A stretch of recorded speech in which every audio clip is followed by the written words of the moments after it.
తల్లికి వందనం పథకాన్ని అమలు చేయడంలో 87,42,000 మంది విద్యార్థులకు ఒక ఏడాదికి సుమారుగా 13,112 కోట్లు సహాయం చేయలేదు.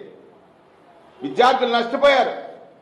మీరు తీసుకున్న ఈ నిర్ణయం ద్వారా ఏదైతే పేదరికం అనేటువంటిది విద్య ద్వారా మాత్రమే నిర్మూలింపబడుతుందో ఆ పేదరికాన్ని పెంచి పోషించేటువంటి క్రమంలో మీరు తీసుకున్న నిర్ణయం ఉందని ఈ సందర్భంగా మనవి చేస్తా ఉన్నాను. 54 లక్షల మంది రైతులకి ఏడాదికి 20,000 ఇస్తారన్నారు. గత సంవత్సరం కేంద్ర ప్రభుత్వం ఇచ్చినటువంటి సహాయాన్ని కూడా వారికి అందించలేదు.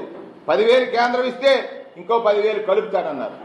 అని బడ్జెట్లో కేటాయించిందంతా 10,000 కోట్లు, 1,000 కోట్లు. సుమారుగా బడ్జెట్లో కేటాయింపులు లేవు. చూసిన తర్వాత యువతని మోసగించిన విధానం చూద్దాం. యువతని మోసగించిన విధానం 1 కోటి మందికి పైగా నిరుద్యోగులకు భృతి ఇస్తారన్నారు. ఆడబిడ్డ నిధి కోసం 1,80,00,000 మంది మహిళలు పడిగాపులు పడతా ఉన్నారు. ఆడబిడ్డ నిధి అన్నారు. ఈ రాష్ట్రంలో 1,80,00,000 మంది ఆడబిడ్డలు ఉన్నారు.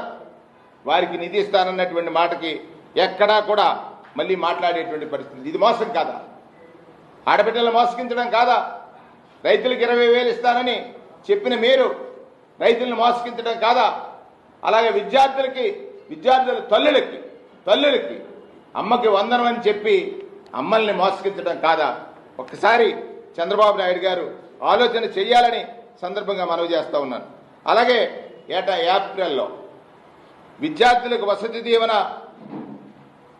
పొదుపు సంఘాలకు వడ్డీ లేని రుణాలు, మే నెలలో విద్యా దీవెన, ఇటువంటి కార్యక్రమాలని క్రమం తప్పకుండా వైఎస్ఆర్ కాంగ్రెస్ పార్టీ అధికారంలో ఉండగా అమలు చేశారు. రైతు భరోసా, మత్స్యకార భరోసా, జూన్ నెలలో అమ్మఒడి వేసినటువంటి పరిస్థితులు ఒకసారి మీకు గుర్తు చేస్తా ఉన్నాను. విద్యా కానుక కానీ, వాహన మిత్ర కానీ, కాపు నేస్తం కానీ, చిరు వ్యాపారులకు జగనన్న తోడు కానీ, ఆగస్టులో విద్యా దీవెన కానీ, నేతన్న నేస్తం కానీ, నేతన్నలను వదిలేశారు.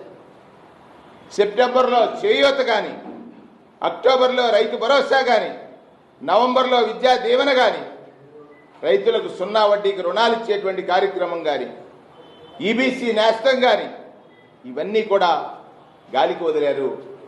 ఈ వర్గాల్ని మీరు మోసగించినట్టు కాదా అని సందర్భంగా నేను ప్రశ్నిస్తా ఉన్నాను.